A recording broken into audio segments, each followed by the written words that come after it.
And there was one, as in one regular season home game remaining for your Colorado Mammoth in lower downtown Denver as it plays host to the undefeated Edmonton Rush.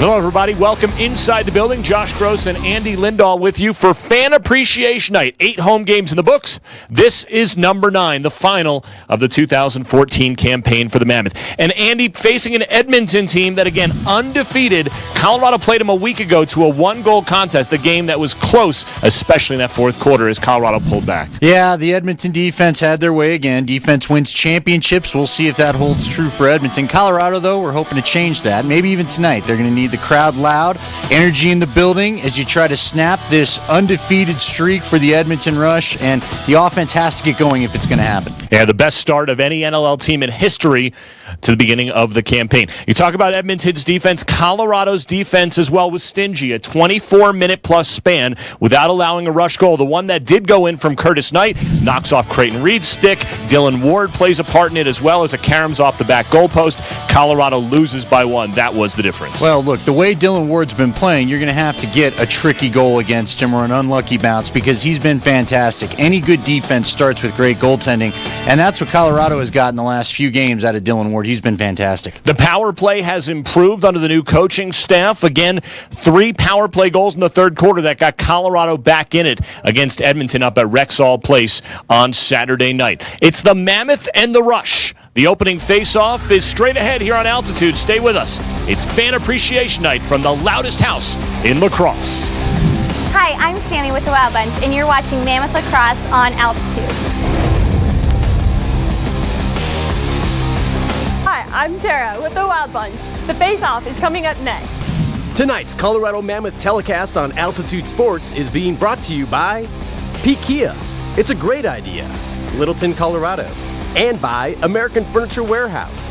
Colorado owned and operated for over 37 years. 11 locations to serve you. And by Ford Fusion. Quality you want and power you deserve. Ford Fusion, go further. And by Trailer Source.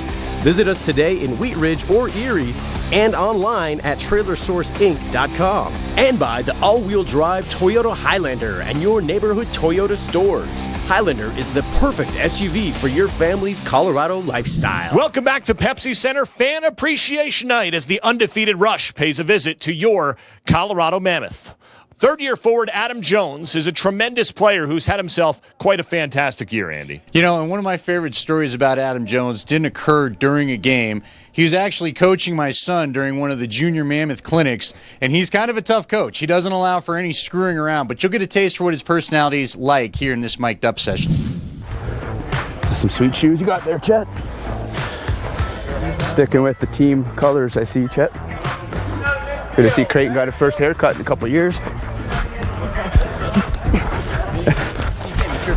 No, I know. Lauren gave me a straight buzz cut. You're not worried about getting hit in the head with a ball at warm-up, right? Yeah. Respect that. Say something for the camera.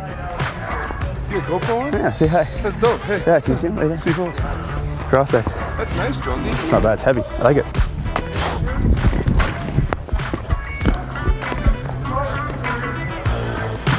You got the GoPro on. I can't be warming them up. You just got to bury. Oh, did you see that? I'm not warming them up.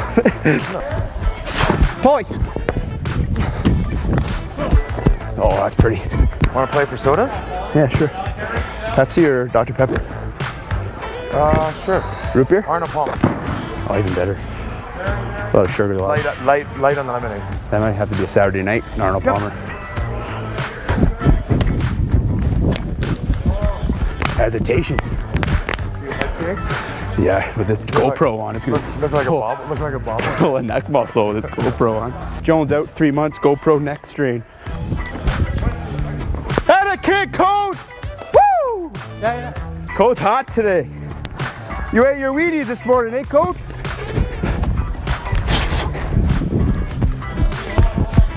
What have you got? 3 for 4. I count. What? You don't have 4. 3 for 4. Since we started betting? Yeah. No, that could be a lie. I kind of forgot. Definitely a lie. I've won. You've only shot twice. Come on, Lordy.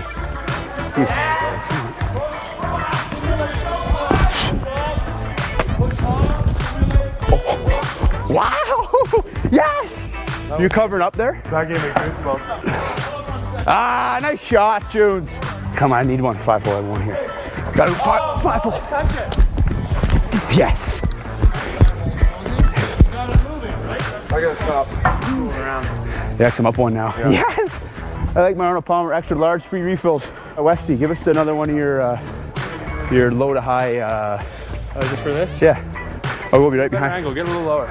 Try to get stick line. Joe Westervelt low to high. Every time. That's a good one. I'm gonna get that one. That one's gonna be on altitude. Oh, bad pass, Paulie. If that's there, it's there. Woo! He's back, kid! Spend some time tonight focusing on that, what you need to do tomorrow. Your job, the team's job, whatever. Focus on that, have a good time at dinner, and then we'll see you in the morning. Okay. Yep. Mammoth on 3. 1, 2, 3. Mammoth! Gotta go home and eat stir fry. Adam Jones, definitely one of the bright stars, young stars here in the NLL. And if lacrosse doesn't work out, plenty of comedy clubs here in Denver as well. Mammoth and Rush, it's next, right here on Altitude. Hi, I'm Sammy with the Wild Bunch. The face-off is coming up next.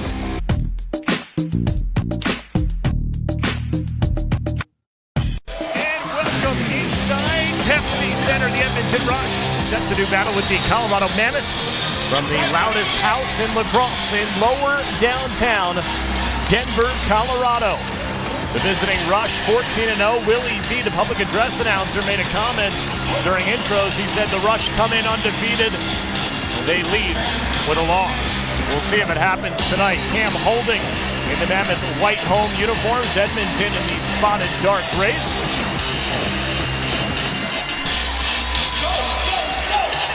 These two teams meeting 6 days ago in a thriller up at Rexall Place. The man behind the bench for Edmonton is Derek Keenan.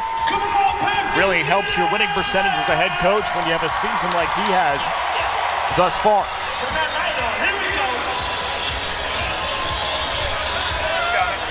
Tonight's face-off is brought to you by your local Ford stores.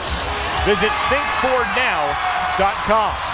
Face-off win by the Mammoth. Joey Capito smothered Bob Snyder, the face-off man, with a quick touch on it. And the other face-off man, Jeremy Thompson, had it in his grasp. And it's turned over to Cam Holding in the Mammoth.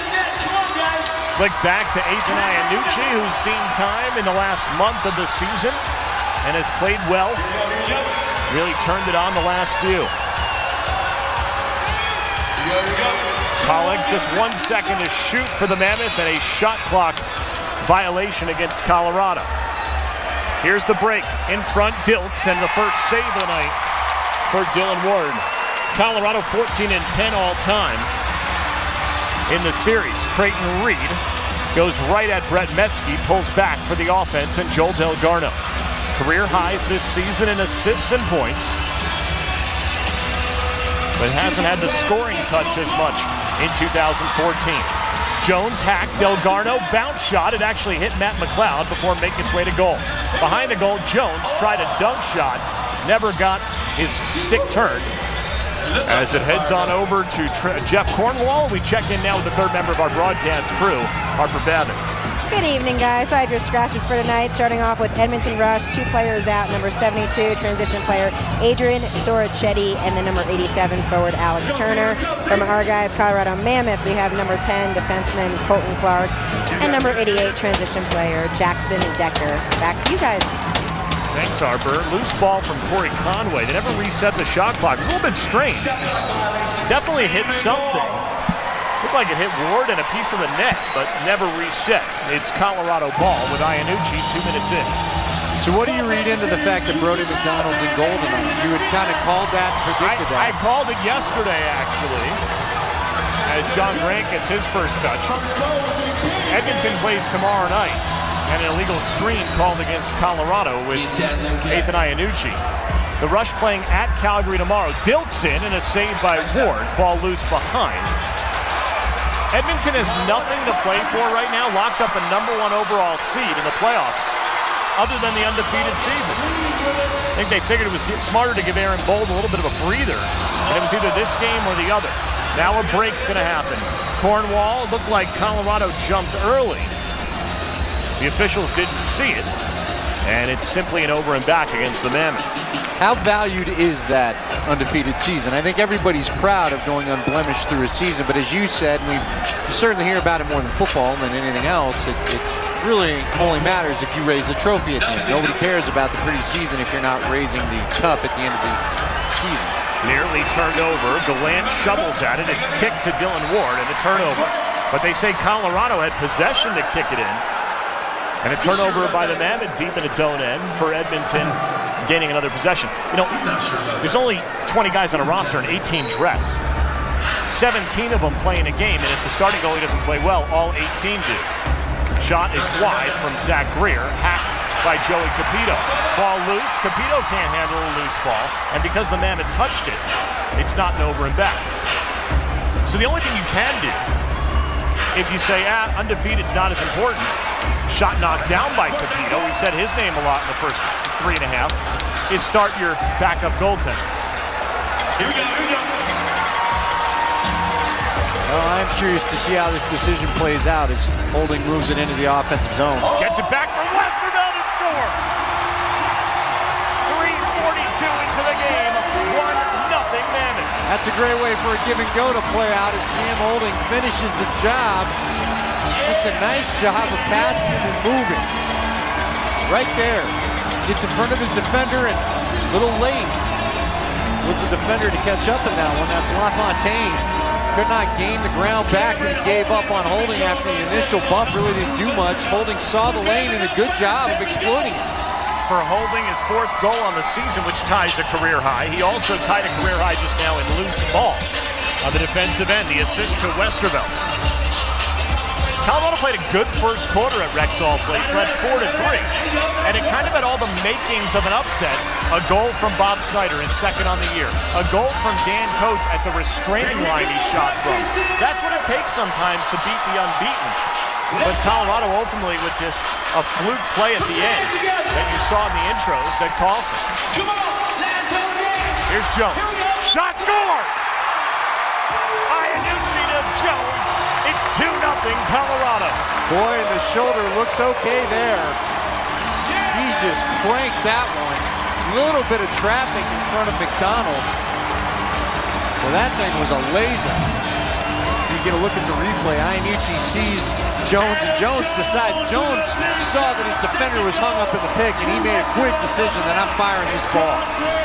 Goal number 29 on the year for Jones, the 2nd assist of the game for Westerveld, and Grant involved as well. Jones tying his goal total from his rookie season. He had 2 goals or more in every game this year until the game against Edmonton 6 days ago. He has one very early on against this Rush defense. He actually led the NLL this season in goals scored against Aaron Bolt, but tonight again it's Brody McDonald between the pipes. 1-0. Played 44 minutes, 44 seconds this year until tonight, all coming in relief in one game. Grant out of his class. Still plenty of time for the Mammoth offense to work. Swing move Delgarno as he had Dilks on an island. Pick from Grant, 6 to shoot. Colorado already with a man back defensively. McLeod, 1 second, and he'll just dump it in the corner. Colorado's first shot clock violation. But it worked better, unfortunately, when Sean Pollock tried to dump it to the middle that last time. It rolled out to middle 4, which is certainly not what he was intending to do. I think he was just trying to see if the goalie would scoop it up. Great Reed attempting to strip it from Nick Billick in his first year with Edmonton, his first 2 seasons in Minnesota, now a member of the East Division. Curtis Knight one-on-one comes all the way across the top where it's mishandled by the rookie Riley Lowen. Lowen inside and sent it high of the bar. Loose ball, an opportunity for Colorado. Scooped up Chet Konechny, first off the bench, Drew Westerveld. 3-on-3, make it 4-on-3 with Jones coming. Konechny around that Jones pick. Look out at the midfield stripe. Metsky tries to force the over and back, but Konechny right to Jones. 10 to shoot. Iannucci and McDonald saw just a little bit of that one. Loose ball, picked up Westerveld. He can go to goal.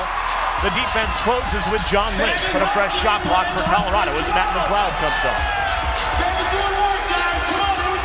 Westerveld bomb from outside, left shoulder save McDonald. He's reacting a little bit late, it seems. And everyone's ducking. McDonald ducked and so did our official as that thing had plenty of speed off the rebound. Well, he actually took a shot off the crossbar that hit Pepsi Vision high above the field earlier. Little repair done to the beautiful video scoreboard before tonight's game. Pass behind Jared Davis. Cornwall hit to his knees. And now Corey Conway, the former member of the Mammoth.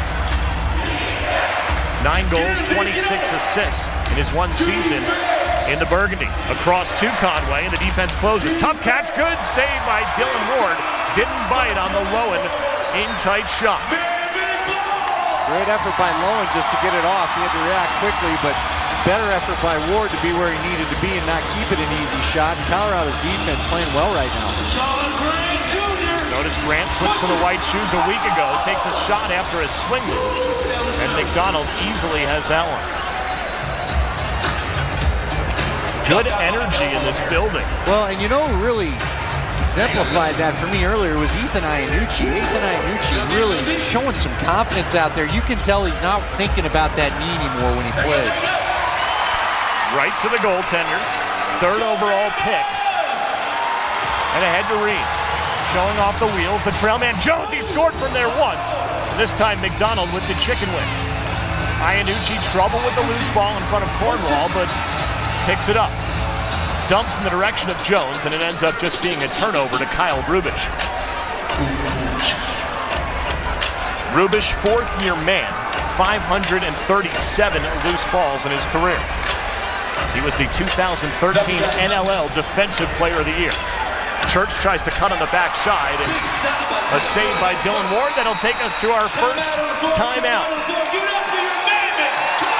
The start Colorado was looking for on Fan Appreciation Night. The first goal of the game from Cam Holding. Then they left the Adam Jones. 2-0 Colorado.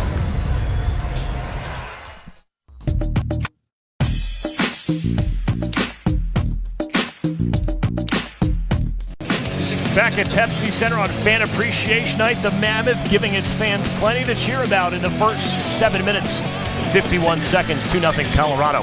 Fans, the time is now to amp it up and become a season ticket holder of the Mammoth. Reserve your 2015 season tickets today to lock in the best seats at unbeatable prices. Reserve your seats today at coloradomammoth.com or by calling 303-405-1101. So Andy, 7 shots on goal for Colorado, 3 for Edmonton, and the 2 Mammoth goals coming in a span of 27 seconds. Well, they've got it going. They've got good energy, but they've got to keep this up. We have seen starts like this before here, so they've got to keep the energy. But right now, Colorado is a more motivated team to play. Maybe it's the fact they're at home. They're playing a team that, as you said, it was a very close game last week. You know, they've got to feel good about their effort last week. But I like where the Mammoth offense is at. Saw a very potent performance against Philly here the last time we were in this building, and 11 goals last week in Edmonton. Coach Keenan was not happy with his team's effort last week. Westervelt's in, and he stepped on the crease. Keenan said his team played hard for maybe 15 of the 60 minutes. That's the reason the game was as close as it was. Certainly some sloppiness. Mark Matthews with a career-high 9 turnovers against this Mammoth defense. A goal and 2 assists to go with it. Well, there's a guy that Mammoth want to keep an eye on, Corey Conway, former Mammoth player who in the first game of the season had a nice game against Colorado. Matthews works his way in, and he started that early season theme of former Mammoth players coming in and having big games against their former squad. Yeah, he's really settled in at Edmonton. Had all the potential in the world, but never seemed to be able to harness it. And this may be his best season of his career. One-handed catch, Iannucci, halfway through the shot clock. Bomb from outside, and McDonald with the save.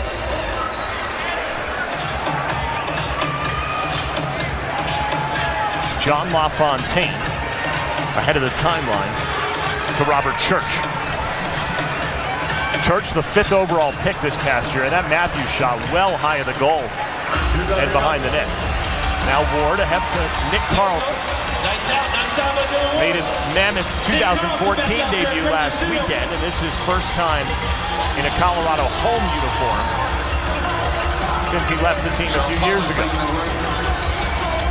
Tall pass to McLeod, able to reel it in. Dump toward the goal. I don't know who it was intended for.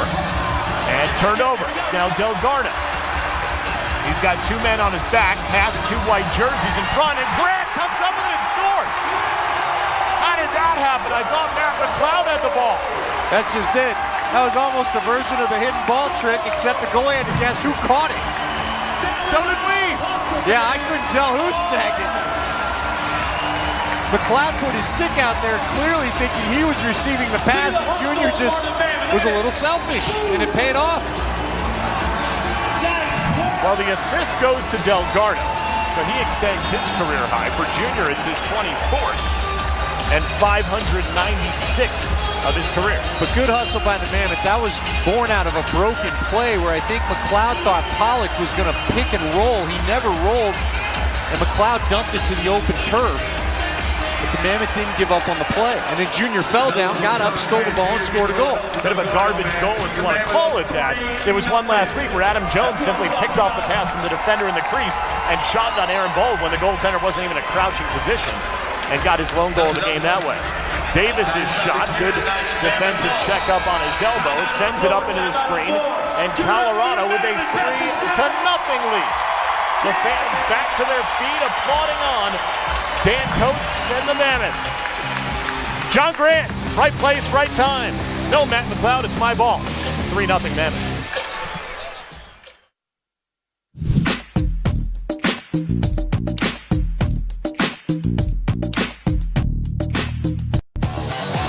A dream start for Colorado at home against the unbeaten Edmonton Rush. 3-0 Mammoth in the first. From one first-place team to another, NHL fans, keep it right here on Altitude Sports this Sunday night as your Colorado Avalanche heads west to take on the Anaheim Ducks in a pivotal game with playoff implications.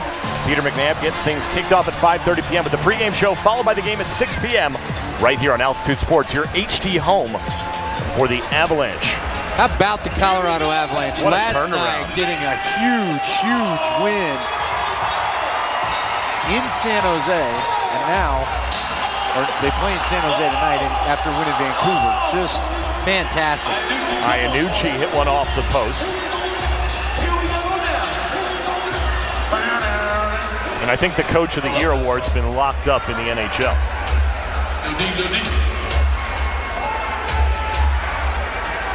Much to the chagrin of Ken Hitchcock and the guy in Anaheim. I'm forgetting his name. Well, I would think that with the performance of the Edmonton Rush, we might be looking at the Coach of the Year on the visiting bench. Greer around his man, goes 5-hole and scores.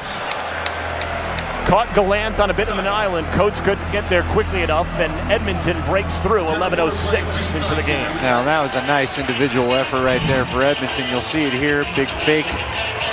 Just waiting for everybody. 5 holes wide open. He's patient with the shot. Didn't hurry it. Dan Coates trying to decide whether to come over and slide, trying to hold position. Thought he might shoot high, and Greer just waited and took the alley given to him. Shout out to Jason Greger, our counterpart out in Edmonton. Has a lot of fun with the Edmonton Rush and the Edmonton Oilers. Good guy. And 5 face-offs, 5 wins for Colorado. For Greer is 26th on the season, the former 3rd overall pick, tying Curtis Knight for the team lead.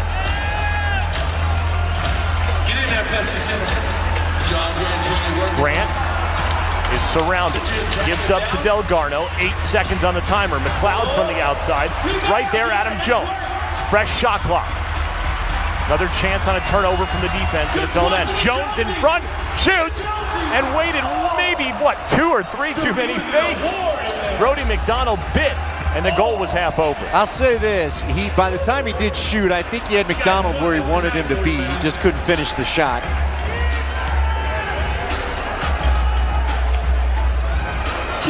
Quick stick Matthews is wide. Gets his own rebound. Flung toward the goal, now Jared Davis. Easy save from Ward on the shot from the outside. Tonight's Colorado Mammoth telecast is being brought to you by the Ford Fusion. Quality you want and power you deserve. Ford Fusion, go further. This game's so important for Colorado. A win tonight would be its 5th in division play and would distance itself so that Vancouver couldn't catch up. Grant runs into McDonald and appeared no harm, no foul.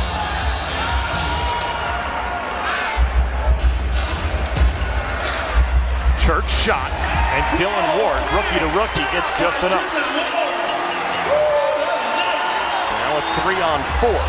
Snyder's shot, McDonald with a right toe save up into the net. And it'll be Colorado possession. Nice up and down pace to this game. Good feel. Mammoth have kept their energy. See if they can't put one more in. Get the momentum back before this quarter elapses. McLeod one-on-one with Billick. The 3 Mammoth goal scorers, all left-handers. Pollock quick stick, and it hit Chris Corbeil. Good loose ball, Jeremy Thompson.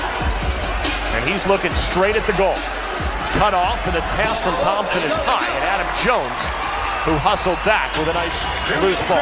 2-on-1, Colorado. Reed with Iannucci. Reed keeps it, shoots and scores! Another goal from a left-hander for Reed, his first on the season. Colorado 4-1. What a good job. And that's an understatement by Creighton Reed, but it looked like he was just copying the Edmonton goal before him. Coming down, showing patience, sees he's not going to be taken. Just tries to hop it and gets McDonald moving.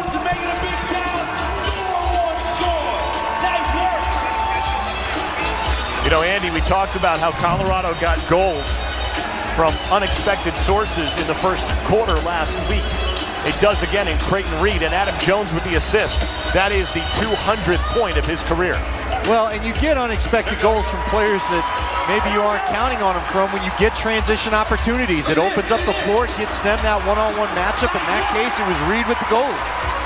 What a play by Dan Coates to get rid of it and maintain possession.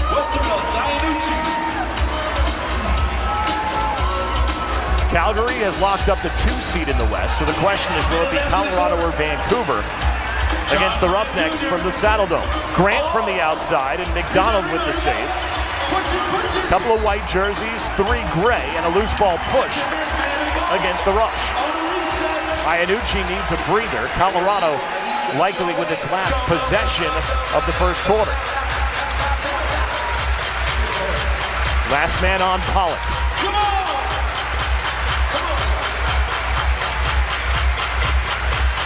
Pressured far away from the goal was Delgarno as he leaves for Grant. Now McLeod, fall-away shot is well wide. And caught by Brett Metzke, 5th-year man, New Westminster, British Columbia native. McDonald goes off, 6-on-5 for Edmonton with 15 ticks to go. Chance of defense from this Mammoth crowd. Matthews steps in, Ward off the left elbow pad, and 5.4 showing on the clock. Quickly at the goal, Colorado has a chance. Now Davis from the outside, it's wide.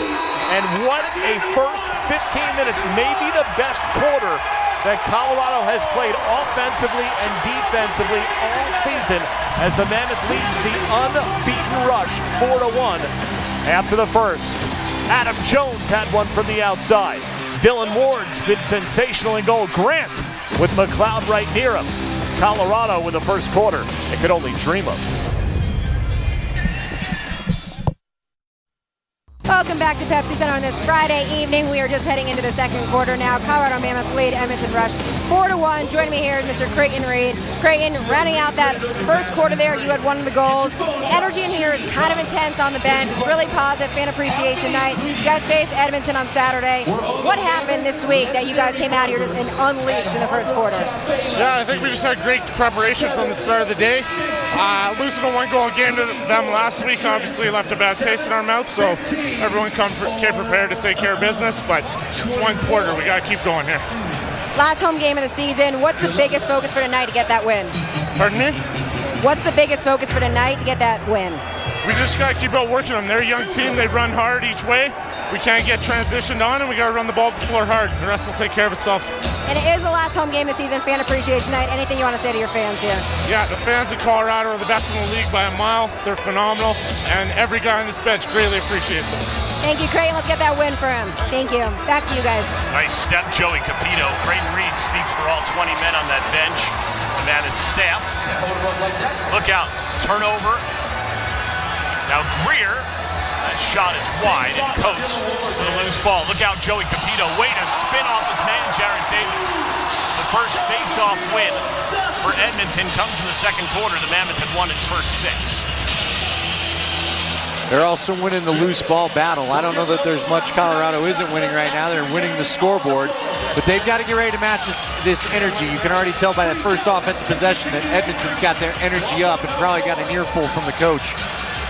Jones spinning, one-handed cradle, and a shot clock violation.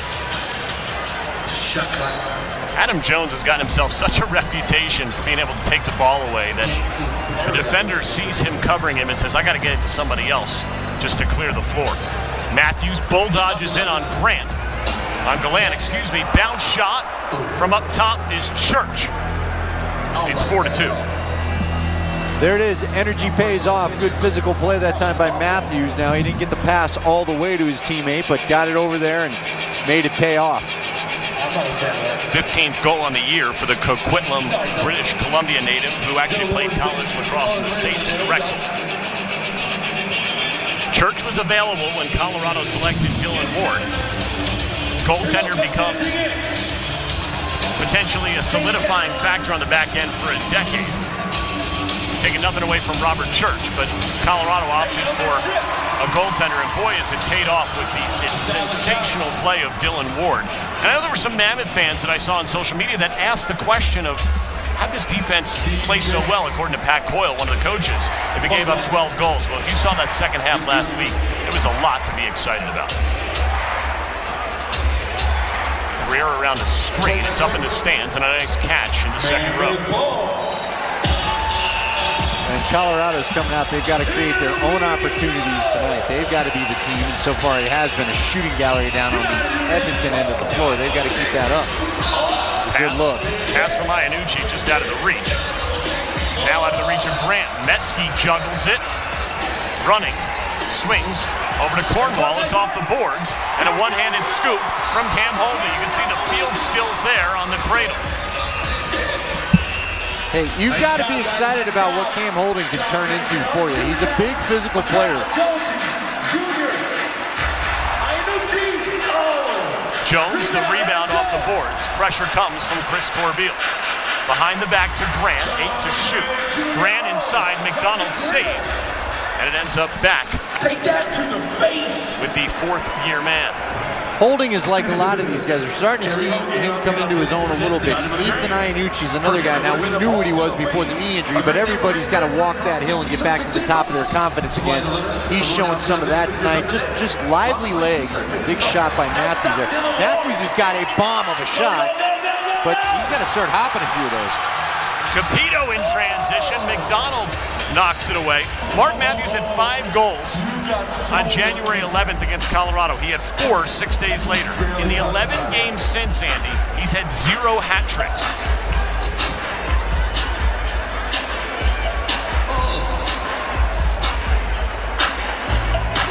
Bowen switches fields to Curtis Knight. Bob Snyder on his hip with 7 to shoot. Good defense, pressure, Greer. Nice work. And the ball stayed out. That right there is an example of improved defense right now towards the end of the year. Beginning of the year, that little give and go play was absolutely killing the Mammoth. They just played it smarter there. Grant with a few goals a week ago. A couple of them on the power play. Cutting in Delgarno, just far out of his reach.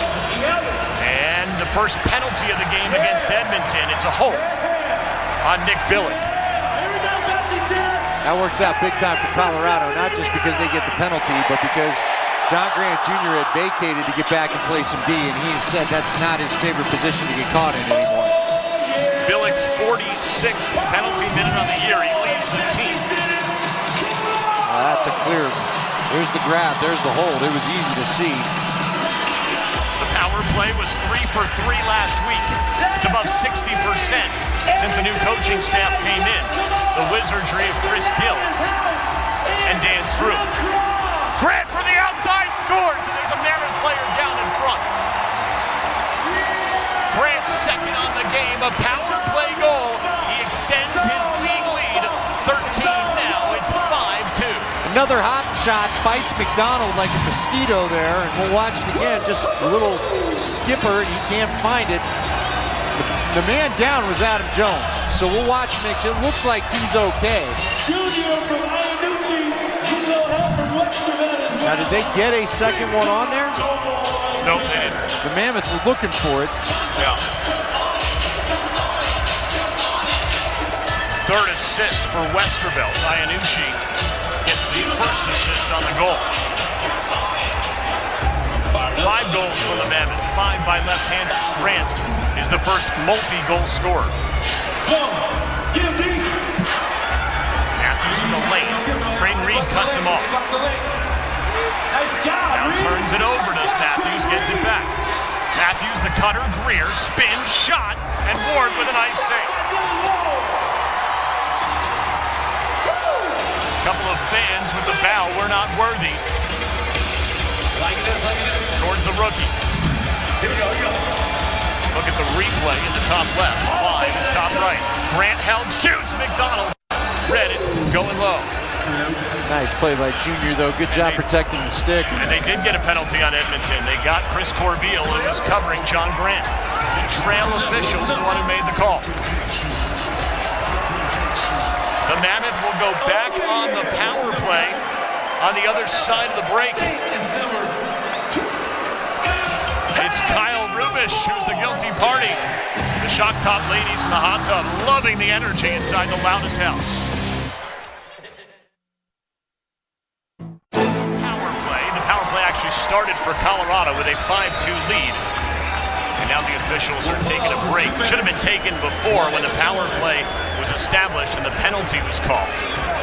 The officials did not give it to him as Ethan Iannucci heads back to the bench. And a discussion now with Chris Corbeil with 1:09 remaining on Rubish's penalty. Well, let's see if that discussion bears fruit. Corbeil is complaining about Iannucci really sweeping things away, almost using a stiff arm. That's up for a potential ward. We'll see if a call doesn't come a little bit later. All right, we're going to take another quick break. We'll be right back with the Mammoth on the power play. It's Colorado up by 3 over Edmonton.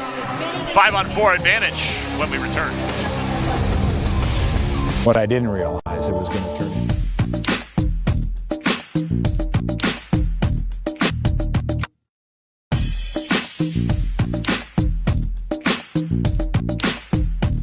Pepsi Center, 9:06 remaining until halftime. And Colorado has played great thus far against the 14-0 Edmonton Rush. Well, I just love the movement in the offense right now. Ball is touching a lot of sticks. It's bouncing around the offensive zone. It's making it tough for Edmonton to cover. And on the defensive side, Colorado's dropping back into a box protection, it looks like, and really staying with their guys, not allowing any open lanes for Edmonton right now. They are not finding wide open guys off pick and roll plays like they were the first meeting. The Rush shorthanded for another 50 seconds. Colorado playing home run. Center field with John Gallant protecting the crease. 2 seconds on the shot clock. Greer gets one off and a shot clock violation. 35 seconds. Is that ball ever whistled in? Well, he blew the whistle, but I thought he was blowing the play dead after the shot clock violation. I don't think either player thought that it was actually in. The Edmonton guy decided he'd go for it and almost paid off. Just 1 second difference between penalty clock and power play clock. As Rubish still sits. Iannucci on the near crease. Grant thought about it, took it. McDonald made the save, and then it goes in! A fluke goal against Colorado last week.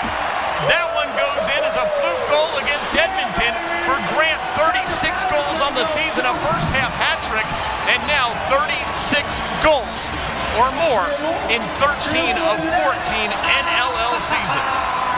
Boy, that is one you almost feel bad for McDonald.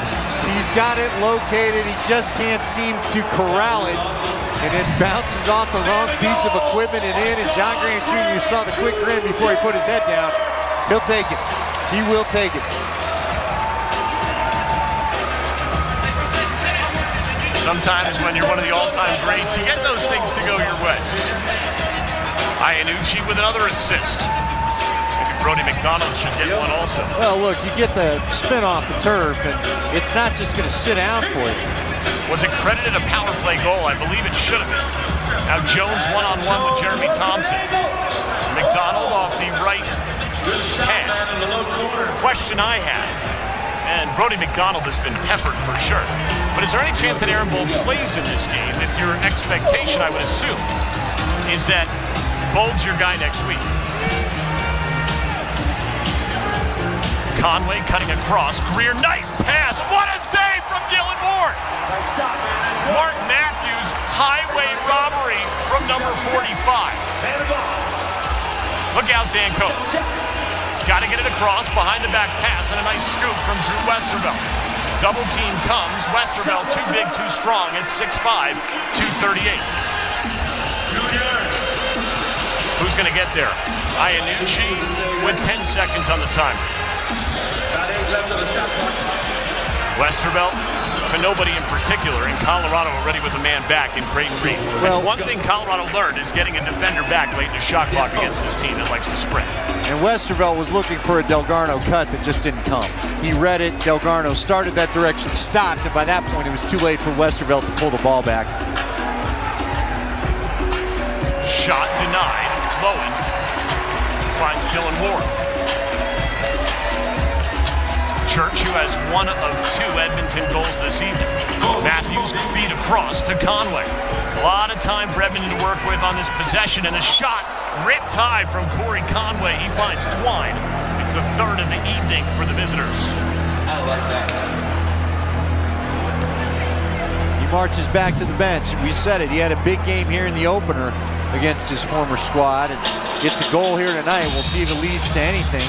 Bob Snyder, though, has been very impressive in the faceoff circle. That's prevented any kind of Edmonton run. Conway's 17th this year, the 82nd of his 7-year career. The assist to Matthews and Church. And another faceoff win from Bob Snyder, who struggled last week against Jeremy Thompson. Speaking of Thompson, that's the man covering Snyder. The air gate move, and he almost pulled it off on the far post. Look out, Chris Corbeil. Man who loves to run, a captain with 12 goals this season as a defender. Boy, check that stick. Now Knight all the way in and cut off by Dan Coates. Corbeil had a very strong cradle going, but he also received a very strong check from Adam Jones. Picked off by Matt McLeod. Boy, I don't want to say too much about it, but this is the best the team's looked all year. The question is, can it be sustained for 60 minutes? You are just begging to jinx them right now. You've already pulled out the hat trick number in the lack of games that Mark Matthews has gone without one. But you're right. You had to say something. Here's Metsky on the break. Shot score. Oh, you're not blaming it on me, Josh Gross. You're in with both feet in the pool. Brett Metsky's 4th goal on the year. Edmonton with 2 straight. And cuts Colorado's lead to 2.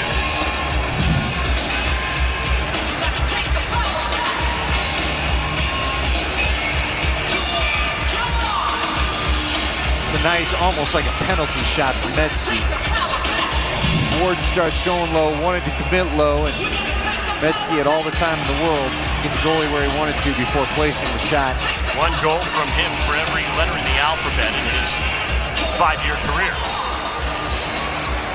Ward ventures from the crease. Needs a man to pass to. Over the cornerback, looking like football there, as the deep man was Jared Davis. Protection from LaFontaine. Under 5 to go, 2nd quarter on Fan Appreciation Night. Jones out of position, took an angled shot that McDonald denied. Tipped down, an extra possession for Colorado. Open on the crease, but not getting it through to him. The pass toward Adam Jones. Good pressure. Willie B gets a front row seat as Matt McLeod forces a turnover. Now running Reed. A cross to Jones, who will slow it down. Helmet off from Ryan Dills, who has to vacate the field. Grant catch. Backing on Corbeil, shoot, and McDonald makes the save. Whistles will bring us to another break. 3:59 until the end of the second quarter. It's Colorado by 2 over Edmonton.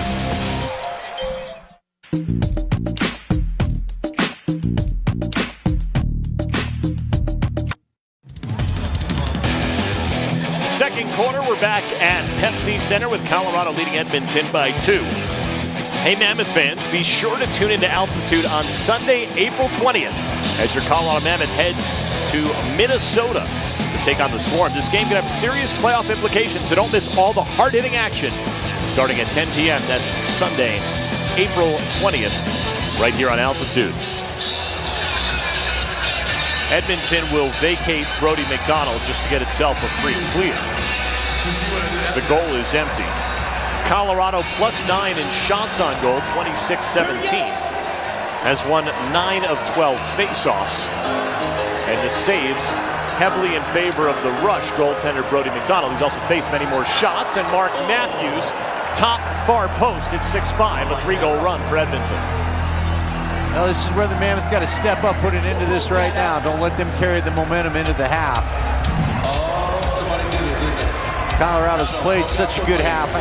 It's incredible because we've seen a good half here, and we saw a great game against Philadelphia a couple weeks ago.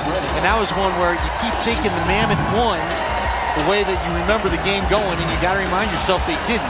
They gave it up right at the end. So Colorado's got to crank it up, and they do not want that man cranking it up, Mark Matthews.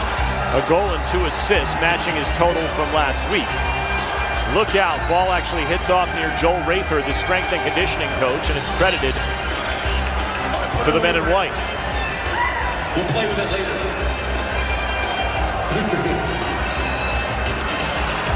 Yeah, if you played this well in the first half, you think you have to go to the locker room with a lead.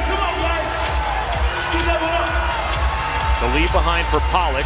Jones shot. I don't know if he actually skipped that one off the turf as he let it go, but McDonald again up in the knee, and Jones takes a check from Kyle Rubish, and the officials say it's clean. Jeff Cornwall now.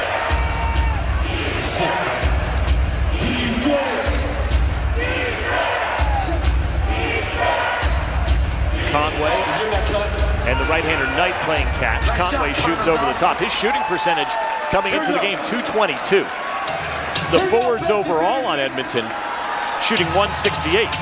Transition and defenseman .278.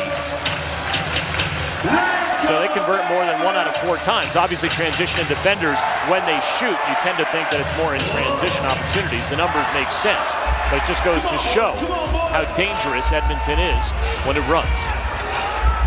The Rush bench looking for an illegal substitution. Too many men call against Colorado.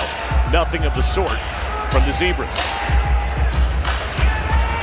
Come on. Nothing, guys. Don't give that lane. Lowen shot, and Ward squibs it aside. Here we go.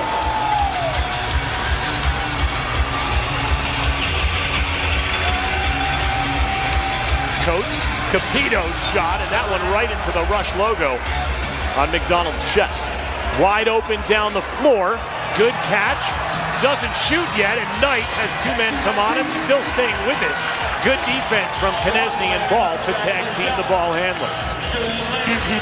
Chet Konechny did a good job of getting back in transition there. I don't really know why Knight didn't choose to fire from somewhere. Well, the pass could have been made a half second earlier, but still, he was all alone. Now Greer all alone, and what a save from Dylan Ward.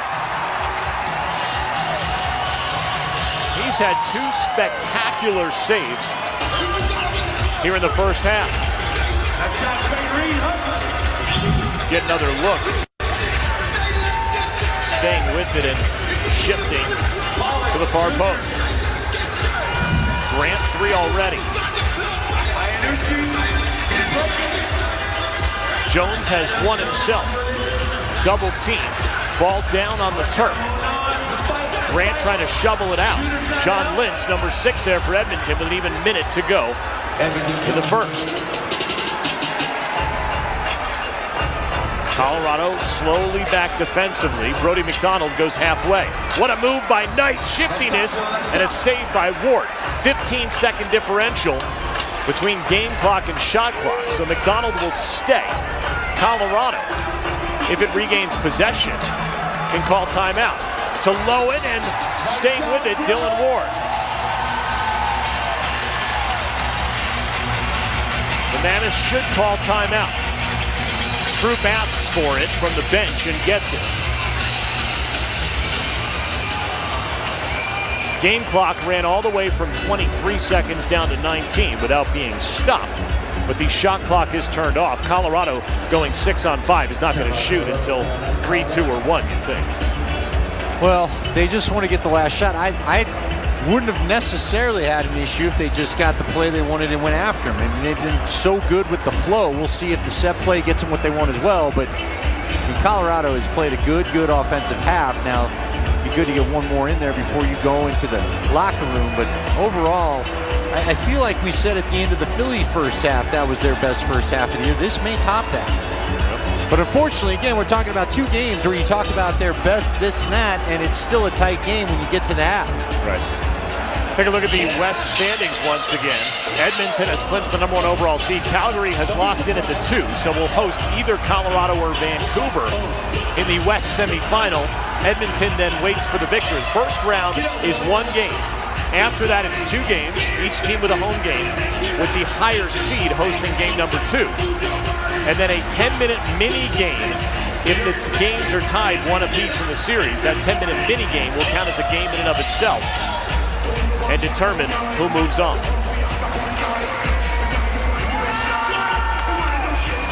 Say hello to the Crush Lounge, those viewing in Edmonton. 6 seconds to go. Colorado's got to put pedal to the metal. Grant open Iannucci. Instead, it went to a different man. Delgarno handcuffed on the pass. And 30 minutes in the books from Help One Field at Pepsi Center. Joe Delgarno and his teammates playing a fantastic quarter, although Edmonton ends with the final 3 goals in the second. Creighton Reed had his first goal of the season coming in the regular season home finale. Dylan Ward again playing well between the pipes. And John Grant Jr. doing what John Grant Jr. does. Detroit, a halftime report is next here on Altitude. Welcome to NLL Halftime. Hi, everybody. I'm your host, Dave Walls. We'll get you back to your game in just a few moments. Right now, let's get you caught up on scores and standings as we head into this week's action. Week 16 of the 2014 NLL season. Week 16 promises to be a week where the contenders are separated from the pretenders, and Week 15 set all that up. Calgary came from behind to beat the Philadelphia Wings on Friday at the Wells Fargo Center 13-9, and the Rochester Nighthawks needed overtime to take care of the Minnesota Swarm 15-14. Rochester would take the matchup the following night at the Blue Cross Arena over Minnesota 12-9, while the Edmonton Rush kept their undefeated season alive, moving to 14-0 with a 12-11 win over the Mammoth. Finally, the Toronto Rock won 17-9 over Vancouver. However, Garrett Billings tore his ACL in the game and will miss the rest of the 2014 regular season. Our game of the week came as Calgary traveled to Buffalo on Saturday and stormed ahead in the fourth quarter thanks to a 7-1 run, defeating the Bandits 16-13. In that game, John Tavares scored career goal number 800, further adding to his legacy. So where does that leave us as we head into Week 16? In the NLL Eastern Division, Rochester sits alone with an 11-4 record, having swept both games against Minnesota last week. They host the Vancouver Stealth on Saturday night. Meanwhile, Buffalo's been slipping as of late, but still holding on to second place with a record of 8-6, 2.5 games back of the Nighthawks. The real matchup in the Eastern Division to watch for this week is Toronto and Philadelphia. Toronto has a 1-game lead over Philadelphia with a record of 6-9, and the Wings at 5-10. If Toronto wins, both Philadelphia and Minnesota will be eliminated, as Toronto will hold the tiebreaker over the Wings. However, if the Wings win this one, all 3 teams are still alive for that third playoff spot in the Eastern Division. Minnesota needs to win, and they need help with a record of 3-12, sitting in last place. Meanwhile, out west, the Edmonton Rush currently sit alone atop the division with that perfect 14-0 record. However, they've got arguably their toughest weekend to date, traveling to Colorado Colorado for Friday night, and then on Saturday night out at the Saddle Dome to face the Roughnecks. Those Roughnecks sit in second place, however, with their weekend sweep in Week 15 with a record of 10-5, battling the Edmonton Rush on Saturday. Down in third place, Colorado and Vancouver will remain a game apart from each other and both face tough challenges in Week 16. Colorado facing the Edmonton Rush and Vancouver traveling to the Nighthawks on Saturday. That does it for NLL Halftime. Thanks for watching. We'll get you back to your game in just a moment. This is the National Lacrosse League.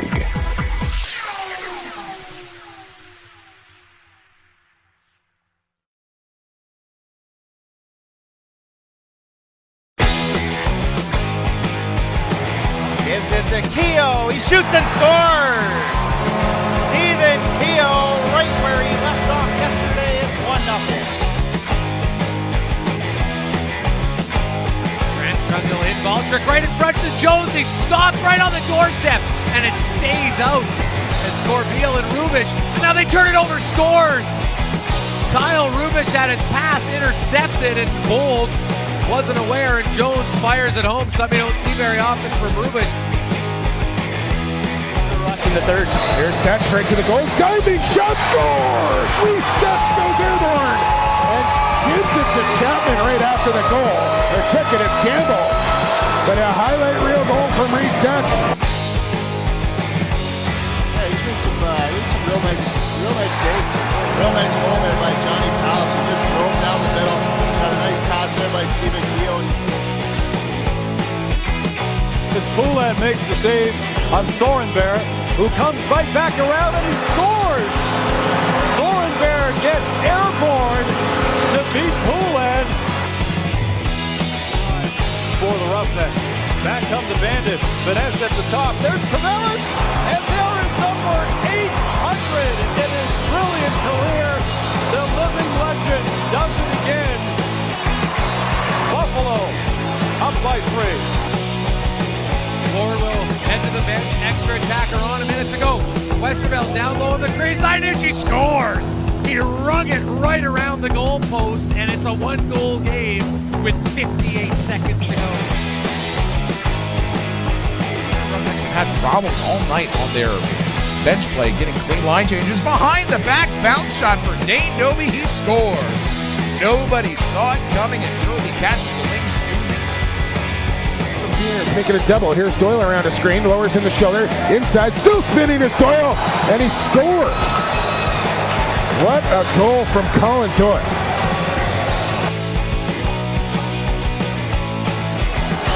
Stoke down by 8. Here's Bucktooth down low. Smith backhand shot, scores.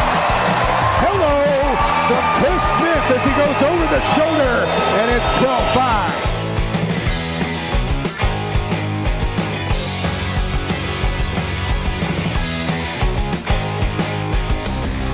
Hi, I'm Marissa with Wildman, and it's time to amp it up.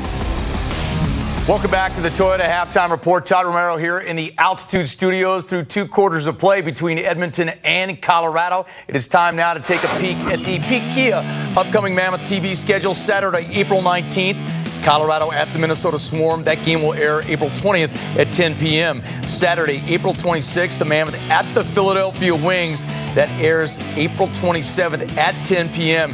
Then the West Division semifinals, May 2nd or 3rd, site to be determined.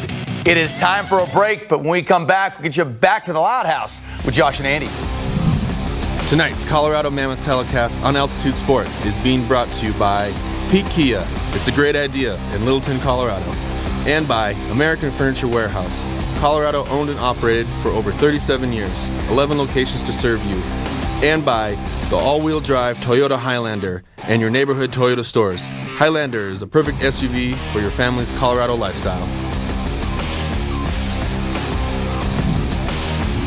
Hi, I'm Nikki with the Wild Bunch, and you're watching Mammoth Lacrosse on Altitude.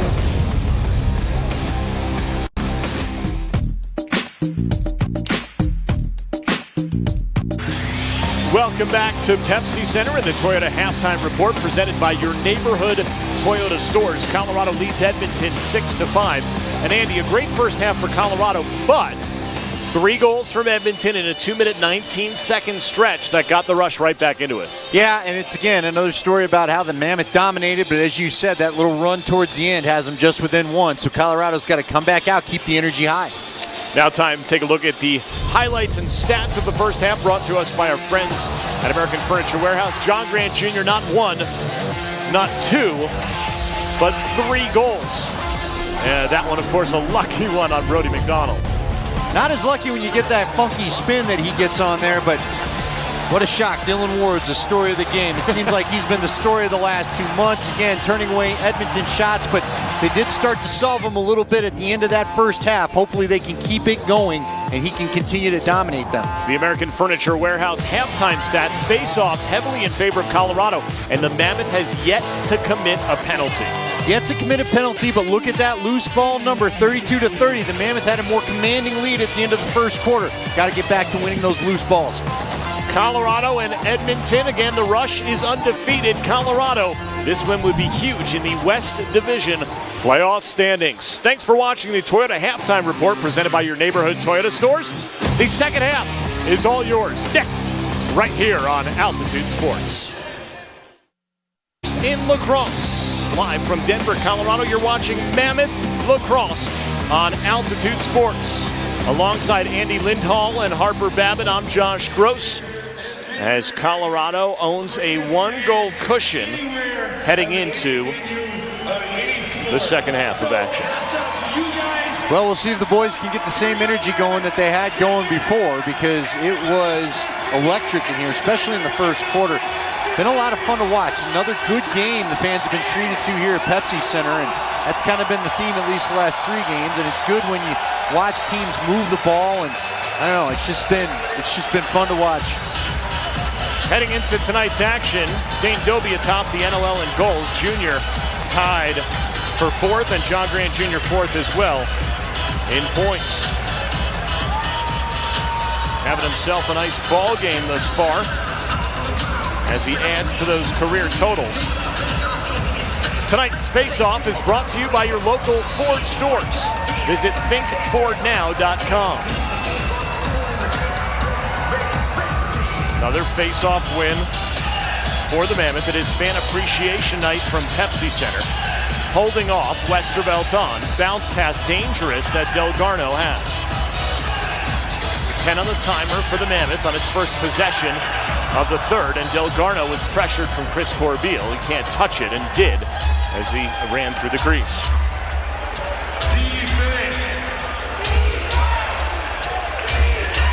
First goal of this half is going to be pretty important. May not seal the game, but definitely is going to be important when you have just the 1-goal deficit, and the Mammoth playing so well. Would hate to be tied or knotted up so quick in this second half. And these first few minutes of the third quarter was what cost Colorado last week. It does right here. Curtis Knight, 27th on the season. We're tied at 6.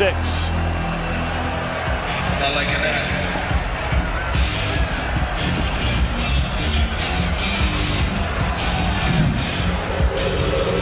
For Knight, the second-year man of Oshawa, Ontario. He was the 8th overall pick in the 2012 entry draft. And that 4-goal cushion for Colorado is gone.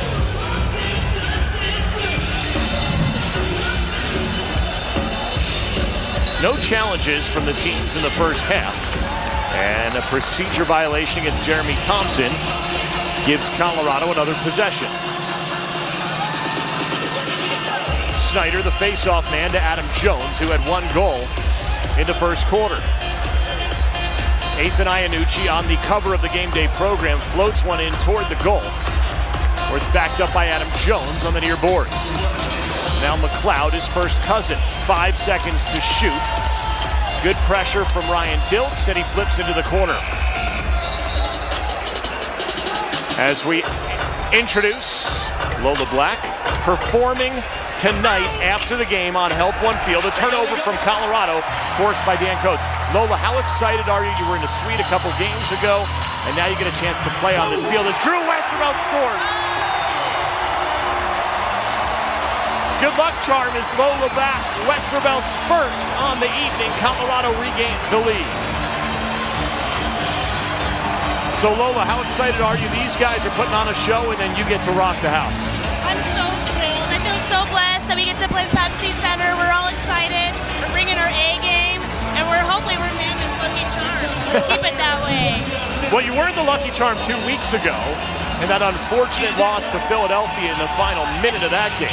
My hair wasn't big enough. All right. See, my hair was that tall unintentionally when I was a kid, but it was because my mom wouldn't let me cut it.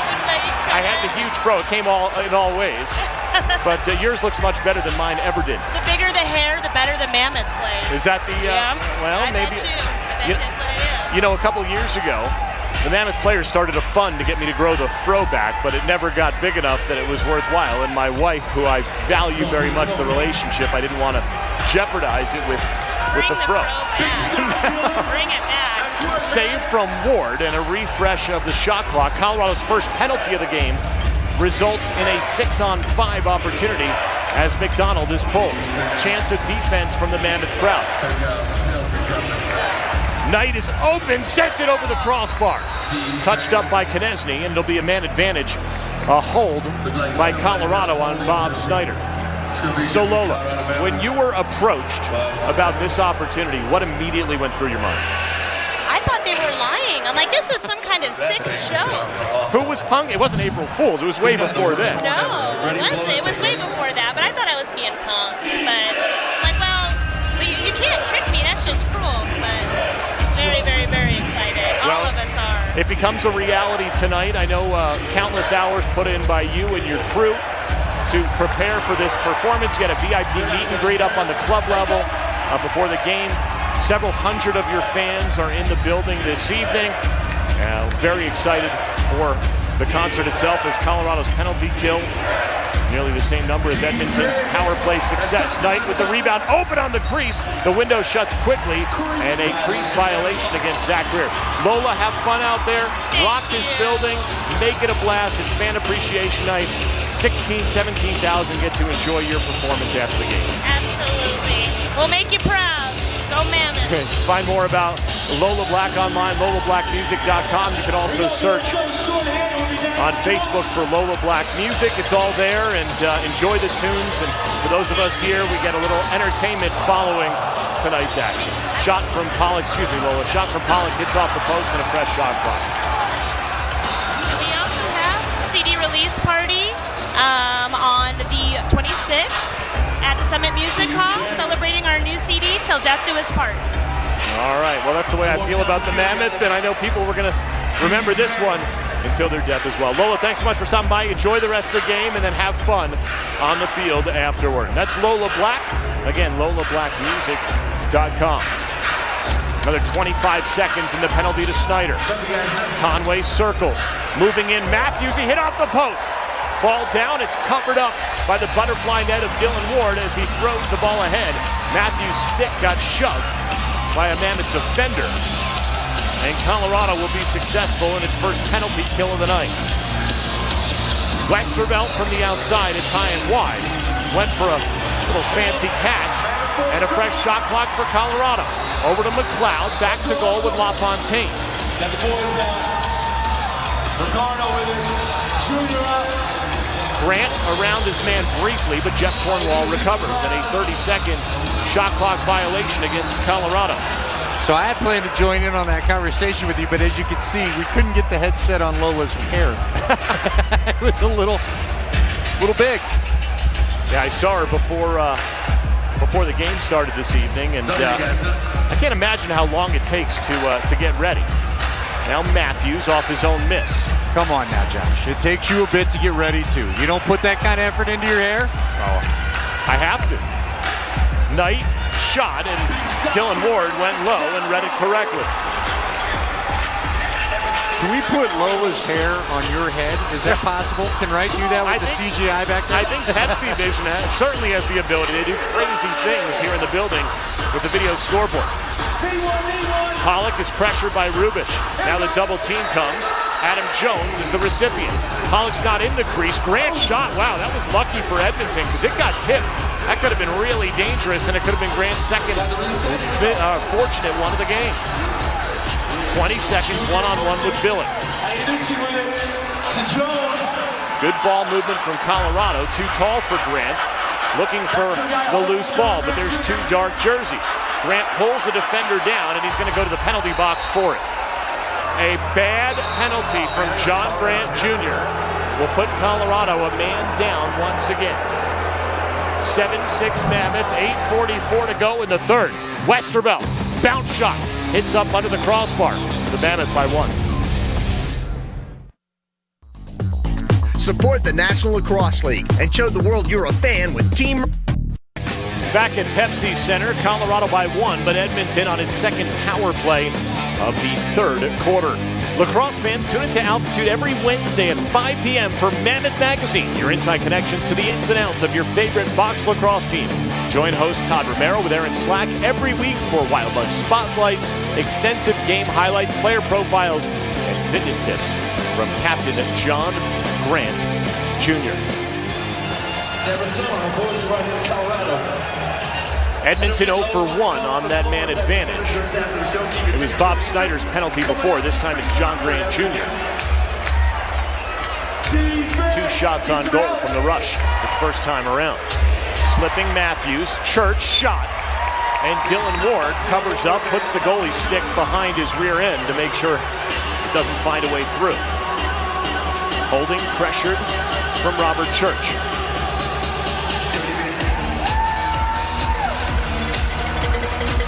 Colorado really, I think, needs to kill this penalty. Don't let Edmonton start turning the energy against you the way that you had it against them to start the game. Westervelt had an opportunity. Now Adam Jones harassing Chris Corbeil. I have a feeling that Adam Jones could be a defender if he wanted to. Corbeil, I think, has complained about everything that has happened. He's not having a good night as far as he and the officials go. Well, and at halftime, he was going after them, and they finally just went to the locker room, and he shrugged his shoulders and said, all right, well, I guess that's over. Gallant off the backboards. Ahead again to Cam Holding. 50 seconds to go in Grant's penalty. Iannucci joins Holding on the floor with Sean Pollock and Joel Delgarno.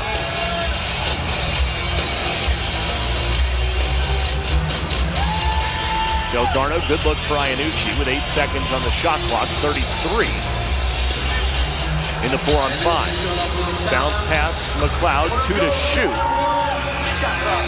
Gets one off at the last second, but it's wide. Lintz got a little touch there on the shovel. Is it live or not? That happened earlier to Colorado, and they ruled it live. It was almost like it was a really bad touch by Lintz, but it didn't end up hurting Edmonton.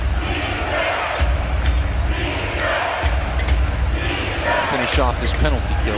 Matthews in, that one off the post. Fresh shot clock, the penalty's about to be released. Is Grant going to go back on defense or over to the bench? He's back on defense. Church shot and the save from Dylan Ward into the left knee pad. So Grant's penalty doesn't hurt, much like Bob Snyder's didn't a few minutes prior.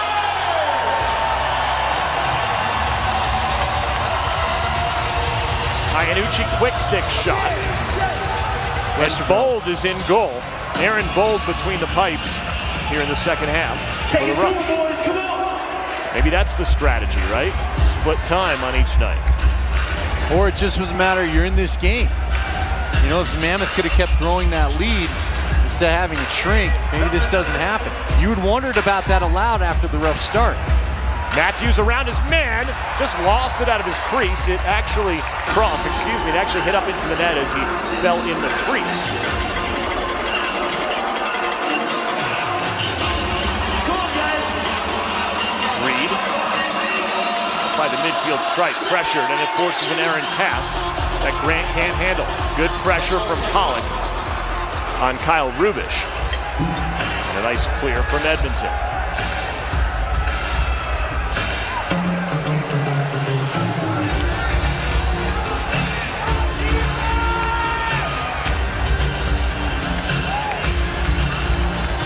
Rowan tries to free the left hand and can't.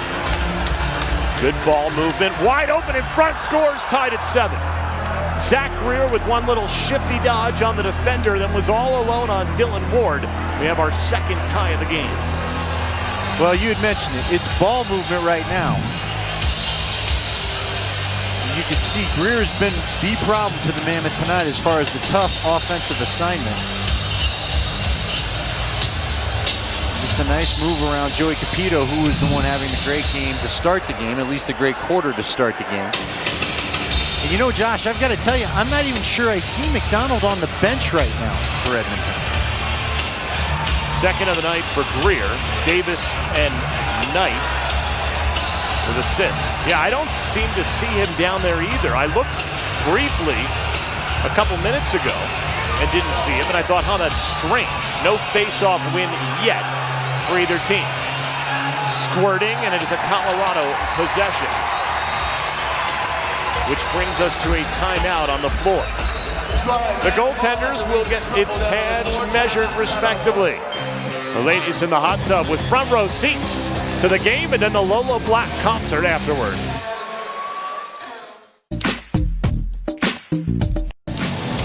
Tie game back at Pepsi Center, 7-7 Edmonton and Colorado in the third quarter.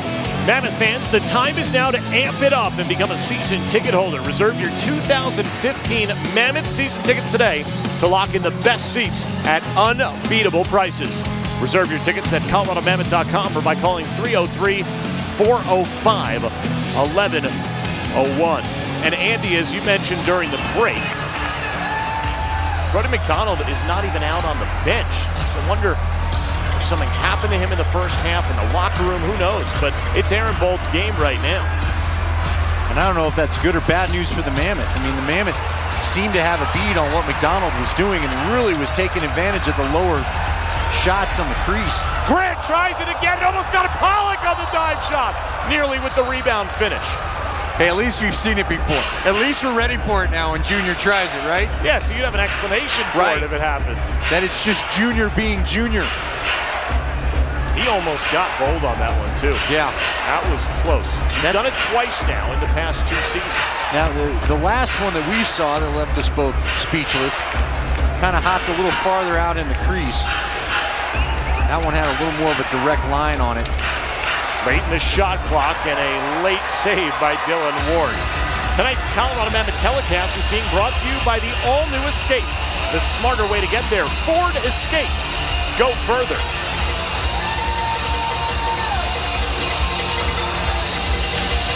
Colorado looks to go further than the regular season as Drew Westervelt better get back.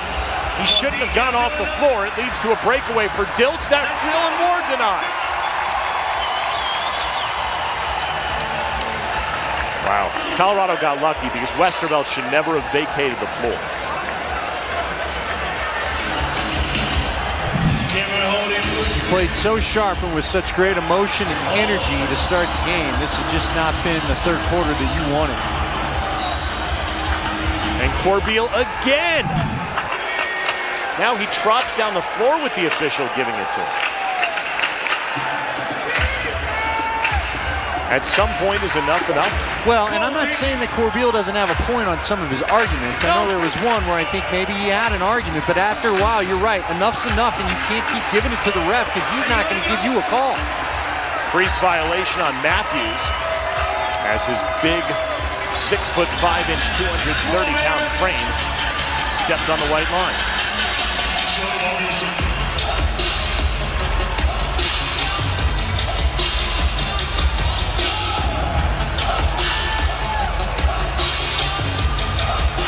Grant from the outside, save Bowles. Rubish lofts it ahead on the turf. Good pressure from Jones. Pushes it, a forced turnover, Colorado. Jones with Thompson on his back, throws on the brakes. Hold on, Thompson. Airmail, air ball to Matt McLeod. 20 seconds on the shot clock. Plenty of time to work with. McLeod diving in, and he goes hard into the goal frame. Not into the goaltender, but into the frame itself. That net moved a solid, 6 feet or so back. Yeah, it's almost out of the crease. Watch where this slides up. Bold finally pushes it the last way. It's completely out of the crease. I don't think I've ever seen it before. Delinquency now. I don't know if it's just to give the goaltender a second to catch his breath as the players substitute. Oh, a fortunate situation because Bold kept his feet out of the traffic there and didn't get hurt. Cloud didn't stepped on it. Matthews thought about a deep shot. Instead leaves for Conway. Back to Matthews, who's sandwiched. Now Joey Capito had a look at it, but tipped away to Dan Coates. 3-on-2 Colorado. Make it a 3-on-3. Reed shoots again, and that one was a laser beam wide of the net. And that one looked like it hung in his stick a little bit longer than he wanted it to. It didn't release at the point that he wanted to, and therefore it hooked up into the glass. Okay, if you got your ticket out for the 50-50 draw, look at your number approaching right now. 60 seconds to go in the third. Here is the lucky number. I said earlier to check one of the sticks there. You know, it's funny because we just had an incident with the Red Sox and the Yankees last night of a little bit of pine tar on the ball. There's doctoring in every sport, isn't there? Everyone's got their little tricks, don't they? Got it. Illegal screen. Holding to goal. Tough shot scored! Cam's second of the game. A new career high, standing alone. His fifth on the season. It's 8-7 Mammoth. And that's what I'm talking about. He goes down there with confidence. He can't be pushed off his line. Holding does a great job. A little fake there and just knows his position. I mean, this is not the Cam Holding we saw at the beginning of the year. Well, it's a man who can play on either side, and he stayed out of the crease. Colorado has been plagued by those crease violations. Yes, great point. All year. Sometimes multiple times in a game. And multiple challenges in a game. 4 challenges going the opponent's way. Not saying they were wrong on it. Look out. Goal is empty, and Thompson couldn't handle it. I don't know what that was, except maybe a pass to Curtis Knight off the back boards. It was strange from Jeremy Thompson. That goal from Holding ending at 5-1. Rush run. I don't think Knight knew what it was either. 30 to go. Knight, room to shoot, and he hits the Mammoth logo. Colorado can go 6-on-5 if it wants. Deep ahead, Capito in front, and he had it checked away. Now Aaron Bold with a strange play. He can vacate his crease. He sees it late. 8 seconds remaining. Will Edmonton even get a shot? Does Mark Matthews recognize it? Greer does. Denied. Conway has to fire off the crossbar and up a souvenir. In the stands, 15 rails up as Colorado takes a 1-goal lead, the pivotal 4th quarter. Bob Snyder's been great at the X. Drew Westervelt with a goal in the quarter. And for Colorado, a 1-goal advantage as it heads to 4th against an unbeaten opponent in Edmonton.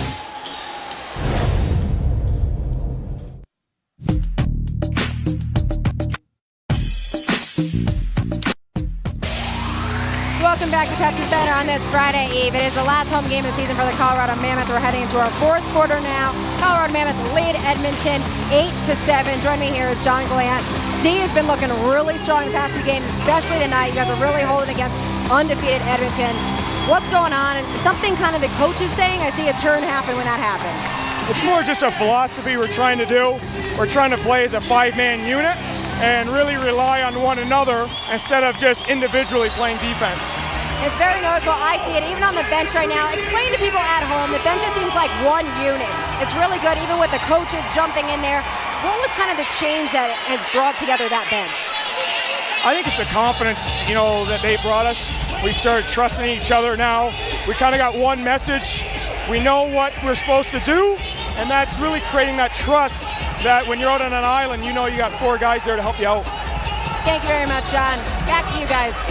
Thanks, Harper. Edmonton's 5th win in 19 tries at the faceoff circle.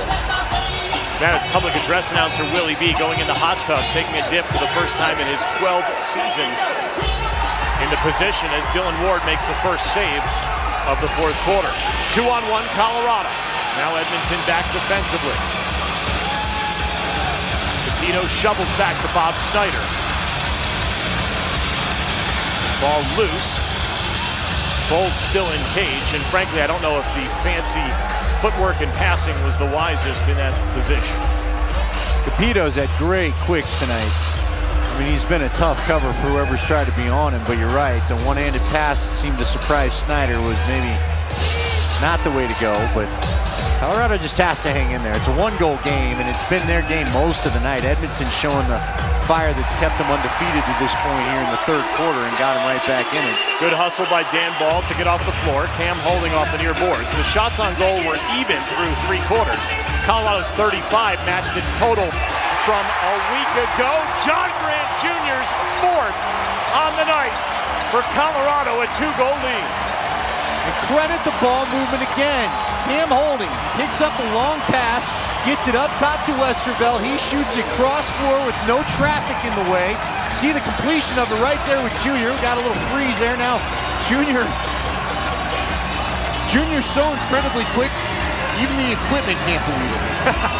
That's got to be a goaltender's worst nightmare when you see number 24 on that right sleeve, his forward sleeve coming at you with no defender between him and you. Well, and you just can't allow him to have all the time he wants with the goalie. And that's what happened when the defenders sucked in. But that's Cam Holding. That's Cam Holding having an effect in transition tonight, pulling over some of Edmonton's defenders. Night shot is wide. Chris Corbeil, by the way, during the commercial break, spent a solid minute plus talking with three officials. No Colorado player even came over to bother with him. But pretty unusual to see. Edmonton just got a reset, and I'm not sure why. Nor do the fans. There's some fans in the front row that are not happy. They feel like Corbeil does. Matthews had the ball taken away. He stepped in the crease, made contact with Dylan Ward. Chet Konechny was asking for a penalty. He actually got pointed at and then denied. Aaron Bold stopped by Jones. Back the other way, Edmonton with LaFontaine.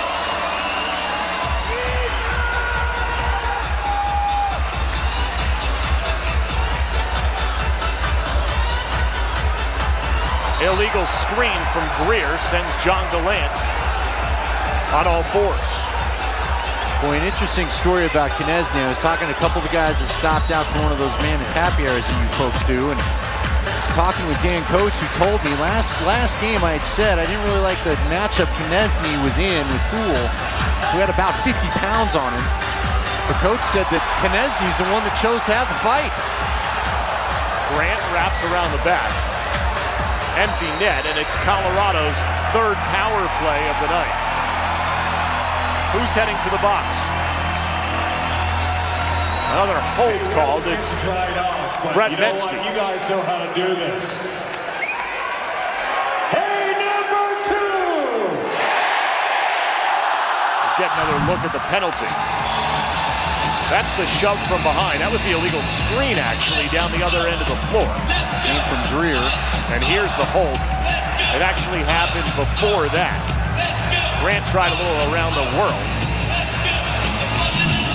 Well, you can't reach out and grab. That's the second time we've seen an Edmonton player reach out, extension, and grab, and you're just going to get caught. Even though, really, Metzke didn't even get a hold of the jersey. Mammoth 2 for 2 on the power play, making 3 for 3. Jones second on the night. Colorado was 3 for 3 a week ago. A little jump in goal from Dylan Ward down the other end. Colorado regaining home field advantage. I don't blame him for jumping. Look how quick this shot is. I mean, he doesn't even take a full click back before he fires it. That was one of the fastest quick sticks I've ever seen. That was almost like a redirect in hockey. There's nothing a goalie can do. No. And Jonesy has got full strength back in the upper body. I mean, he's really been zinging the ball out of his stick. 30 goals this season, his second time reaching that number. And remember, this is only his 11th game played due to the injury. He was on pace, an MVP pace, until February 1st, slowed him down with the injury. Third assist for Iannucci, 5th for Drew Westerveld. Jones again going at Metzke. Open, Pollock, and he just dropped it. Sean Pollock had such a good shoot-around this morning. So precise on his outside shots. He's hit the post once tonight. Last game, he had 2 shots and scored 2 goals. Well, that's a real shame because Pollock had made the move that was going to get him that open look he wanted in that farther top corner. I thought he had a goal right there. Look out, Nick Carlson. Wearing his familiar number 8, lobs ahead to Dan Ball. First off the bench is Jones.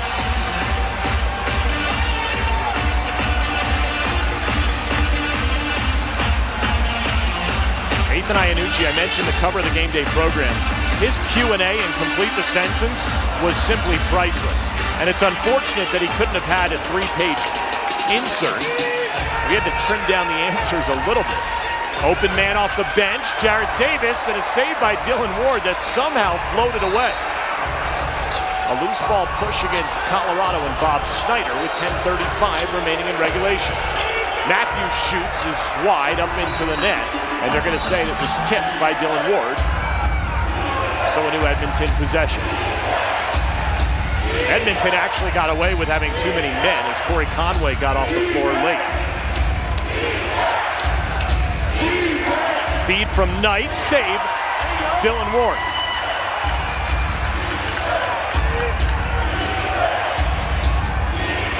Now Matthews gets it right back, ducking in, diving, and he stepped in the crease once again. Reed runs. Look out, Creighton Reed. John Lintz is like a comforter on a bed on top of number 62.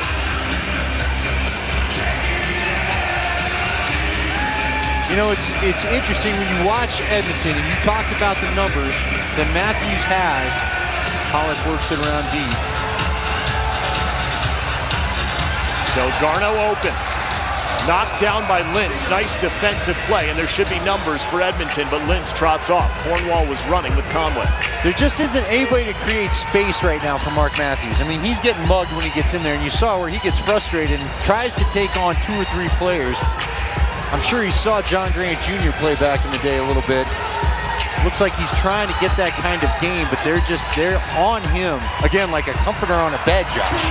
Matthews does it again, going 1-on-0. And again, Dylan Ward with a save as Adam Jones played defense. Now he'll get off to get a breather.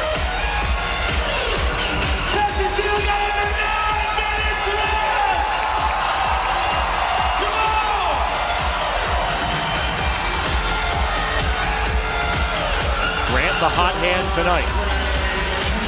37 goals this year. Iannucci around Billick. Look out, contact, and a shot clock violation that will bring us to a stoppage in play. 6.5 minutes of the fourth quarter is in the books.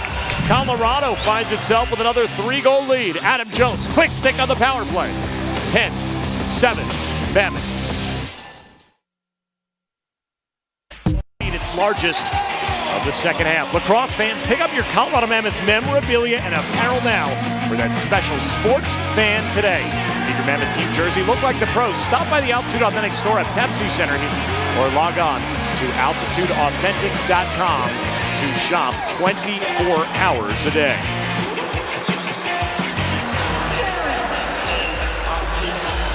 Well, Andy, the next 8 minutes and 30 seconds can go a long way for Colorado in establishing its place in the 2014 Champions Cup playoffs. Well, if they're going to do anything in the playoffs, it's going to be up to Dylan Ward to keep doing what he's done tonight. So far, we've got 19 shots on goal. He's got 17 saves just this half. So, you know, Edmonton came out with more energy, more determination. It was a 1-goal game. It's now a 3-goal game. We'll see if Colorado can hold on, though. They've got to finish this quarter.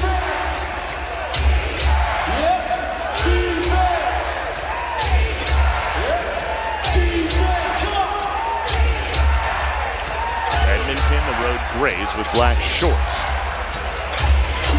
Greer loses it out of his stick. 5 seconds to shoot. Davis looks for help, doesn't see anyone. Just fires. That's probably the easiest save of the night for Dylan Ward. He's just so comfortable, so confident. He doesn't play like a rookie. Well, he definitely keeps good position. I think that's why he is so confident. He's not having to scramble around the net. Not having to herky-jerky go side to side too often. He's able to step to the shooters. And some of that should be credited, really, we should say, to the transition defense. Oh, look out, Adam Jones. He just got steamrolled by Jeremy Thompson. Drew Westervelt comes right after him. Where did the ball go? It got knocked into the Mammoth bench off a turnover from Thompson. He made Jones pay the price, and then he himself had 3 white jerseys on. They're either going to say a reface or Colorado ball. Here's another look. Thompson has the ball. There goes Westervelt.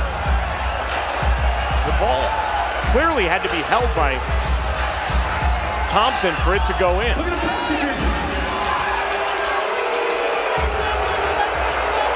Well, they're trying to figure out where it is. I mean, it's off his stick already. That slash is already in the bench. The coaches all have their hands up. That's not touchdown sign. That's, hey, we got a ball in here. Oh, and now Thompson, the man who got smushed, has Joey Capito come in at him, who has a stick up near his neck. Ball loose, and Capito, good to see him up on his feet into the bench. Numbers, dive shot, what a save, Dylan Ward! Now Matthews circles behind the goal, thought about the dive, and pulled it back. Matthews in, shot, save, Ward! Dylan Ward is like a broken record player. But again, great position, and he's so big, when he spreads out, he fills most of the net anyway. What do you shoot at?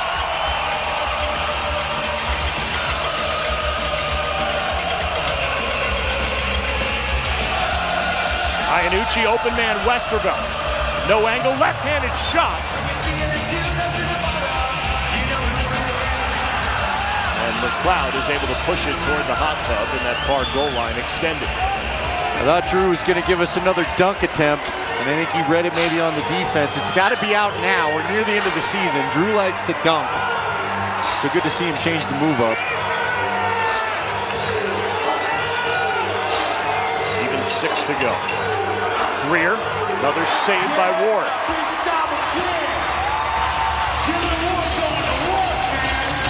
We've seen teams without great regular season records go to the Champions Cup final and win it based on the play of a hot netminder.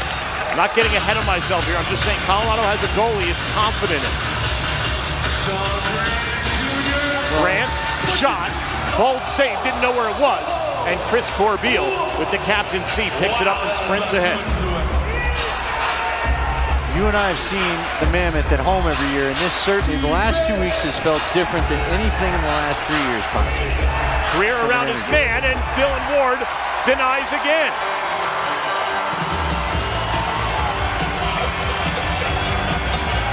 Colorado 3-5 at home. Edmonton last year, as an illegal screen against Colorado will bring us, no, it's not a break, it's a Colorado penalty on Drew Westervelt on the offensive end. Edmonton a year ago was 7-1 on the road and just 2-6 at home, had all the makings of a successful team this year. Nobody saw 14-0, maybe except that locker room. But now that unbeaten streak is in jeopardy. 5 minutes to go. Edmonton has to try to overcome a 3-goal disadvantage. The undefeated Edmonton Rush, 10-7, 5 minutes left to go for Edmonton to protect their undefeated record, but we've got action on the floor. We'll tell you about the drama that's happening down there for Colorado, but first, NBA fans, make sure you tune in to Altitude tomorrow when your Denver Nuggets take on the Utah Jazz live from Pepsi Center. Chris Marlowe and my friend Scott Hastings call the action starting at 6:30 p.m. Altitude is your HD home for the Denver Nuggets, and you know what? I don't know who doesn't like the officials more right now, Scott Hastings or Corbeil. Well, and how about Colorado as a 5-minute major called on Drew Westervelt on the offensive end. On the score sheet it says spearing, but it was a high stick call from the officials. Either way, Colorado down a man for the remainder of regulation, and barring Edmonton scoring twice. Maybe the Mammoth fans don't like the officials the most right now. Matthews in, off the post.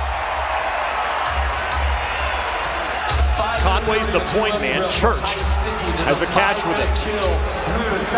Matthews, no angle. Ward switches across, and the assistant captain, John DeLand, who's right there. So help us out, man. When you go, you guys dig in, help us out last. Look, the Mammoth is at great energy and at times great individual effort. They're just going to have to finish out the game that way. 2 goals at this point only puts them one down, but it keeps the Mammoth up. They just have to try to kill the time as they go along, take shots where it's prudent. Grant was looking for Jones on a set play. Trying to get the lob in there, Jones. A minute gone by on the Westervelt penalty. Under 4 to go in regulation. Will Edmonton's 14-game winning streak come to an end tonight? Good step out from Cam Holding. Behind the back, step and pressure from Dan Coates. Pass denied in the direction of Zach Greer. Open, Iannucci off the bench, and he pulls it back. It's probably the right move with a 3-goal lead, unless that goal is empty.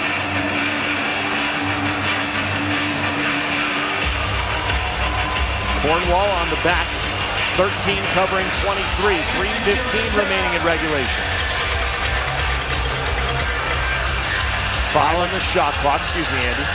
Pollock's bailing for a defender. Colorado's going to get their defensive unit out there, fire at the shot clock. Junior just taking a chance. And he was trying to get a rebound off again. But well, he would have at least reset the shot clock, which would have helped the situation as far as killing clock.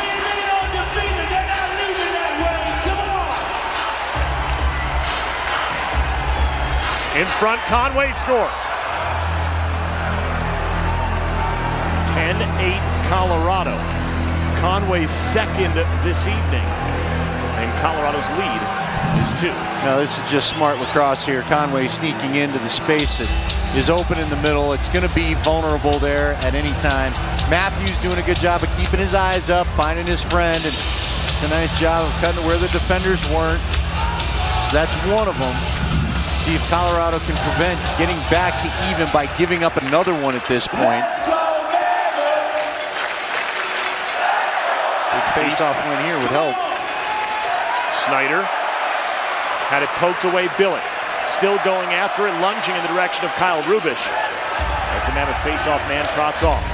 2.5 to go in regulation. Colorado with a 2-goal lead.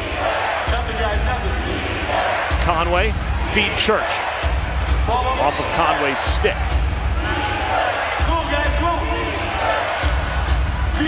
Nervous energy inside Pepsi Center. Church is denied. And Dylan Ward ahead to Cam Holding. Man on his back. Church spikes it out of his stick. It stays in play. And he got it back. Does it? Holding snagged it and got it back. Well, I didn't see it go off the net. Did he get the net over there? Must have. Under 2 minutes to go. Again, Colorado down a man for the remainder of regulation, barring another Edmonton goal. A 5-minute high-sticking major on Drew Westervelt with exactly 5 minutes showing on the clock. Fans to their feet with 100 seconds to go as Conway's shot could be an over and back. And it is. It's Colorado ball with 1:36 showing. Chet Konechny running away from Chris Corbeil.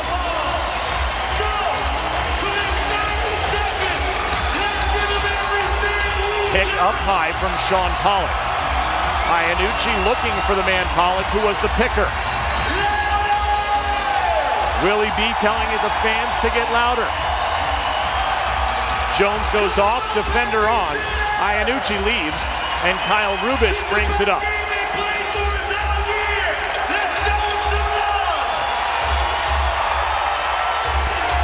One minute to go. Knight across out of the reach of Mark Matthews. Zach Greer has it up top, Corey Conway. Around the world, too fancy, unnecessary. Look out, Dan Coates. Colorado can run. Grant shoots, denied by Bold. And does Bold leave? Bold's looking at the bench. Do they try to take a 2-man advantage? Whistle, stoppage, and a timeout called by the Rush. Andy, we've gone an entire game without a replay challenge called by the coaches. Dylan Ward has had himself a tremendous ballgame. That's 3 straight games where he's been great. John Grant knows that he was putting that nail in the coffin but couldn't finish it. Well, he's had a great game, though. I know he's frustrated. You can see it right there. But Junior's had just a spring in his step tonight. Made passes when he needed to. Took the shot when he needed to. This is a huge game for us tonight. There you get a look at the season attendance numbers. No shock there. Colorado coming in up top, 15,530 a game. Edmonton finds itself middle of the pack, 7,763. Edmonton fans need to get out, support this team. It's an undefeated squad. Get out there, see what you've got. exciting player in Mark Matthews, although the numbers are down this year. I know it's confusing for some, but again, just watching the action out here tonight, and maybe ultimately their draft pick, Church, ends up being a guy that helps, but they've got to find a little more way to spread it out for him. A guy that's taking advantage of some of the tightness is Conway, the old Mammoth player, with that big bomb of a shot he's got from up top. So but the net is empty net. Chris Corbeil is at midfield and will stay there, you'd assume, in the 5-on-4. Westervelt's penalty again would clear on another goal if Edmonton were to score. In front, nice denied by Ward. Shot clock is off. 25 seconds to go. Shot high from Conway. Backed up by the shooter. Church from the outside to Matthews, who's denied by Dylan Ward once again. Dan Coates, loose ball. He'll heave. Man down there is holding. It ends up with Edmonton. The final seconds ticking off. Open was Matthews, who didn't catch it. Ball out of his stick. Ward lying on the ground. The winning streak is over. Undefeated Millmore is Edmonton.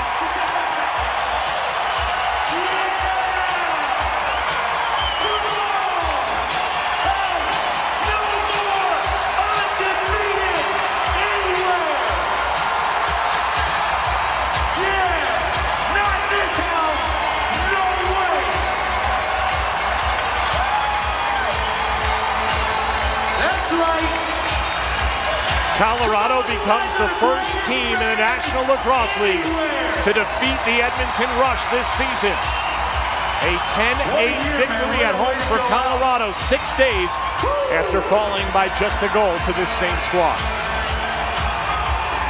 Is that not one of your candidates for Rookie of the Year? I don't know how you don't have Dylan Ward up there as a candidate for Rookie of the Year. Oh, it's a fair question. And I know there's not an offensive player who's been stellar in this rookie crop. And again, very interesting. No Brody McDonald in the second half. Aaron Bowl goes over, handshakes for the officials. And for Mammoth fans, spoiled here on Fan Appreciation Night. Colorado and Dylan Ward allowing just 3 goals in the second half to beat a team that was unblemished coming in. Colorado needs to take this energy and they need to ride it now into the playoffs. This needs to be your signature win. So when you show up here in the playoffs, you need to play with the same confidence, same energy you played tonight, same ball movement offensively, and the great job defensively where, again, the pick and roll is not hurting you. But this has all been led by Dylan Ward. I don't know how you don't throw Dylan Ward in the conversation for Rookie of the Year. And I'll be honest with you, after his performance against Philadelphia a couple of weeks ago, I was surprised he wasn't Rookie of the Week. And I know if you're watching in Edmonton, you may be thinking that we're getting a little bit carried away. But honestly, folks, this has been a resurgent led by the big man in net named Dylan Ward.